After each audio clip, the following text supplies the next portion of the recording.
It's November. The seasons have changed, and now we're seeing more precipitation from frontal passages associated with winter storms. Now, one of the ways folks used to keep track of such things was to climb up to mountaintops like this in the Blue Ridge, look around, and see what was coming. But now we have a better way of doing this, an electronic marvel known as radar. Weather radar uses radio waves that are specifically tuned to a wavelength that's very good at bouncing off of raindrops. Snowflakes don't reflect radio waves as well as raindrops. So during winter storms, the operator will often adjust the radar to take a longer look at the precipitation. Weather radar stations started becoming very common in the 1950s and on into the 60s.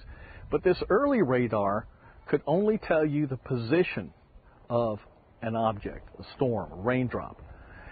But now we have a new type of radar. It's known as Doppler radar that started becoming more and more commonplace in the late 1980s and 90s.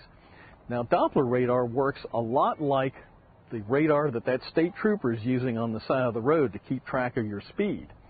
It actually can measure the speed of an object as it moves toward or away from the radar. It does this by measuring the frequency shift of those radio waves as they bounce off an object. Because of that, we can keep track of motion within a storm. And now we can look for traces of tornado formation or other severe weather that we couldn't before. Now, you don't have to be a climatologist or work for the National Weather Service to get this radar information.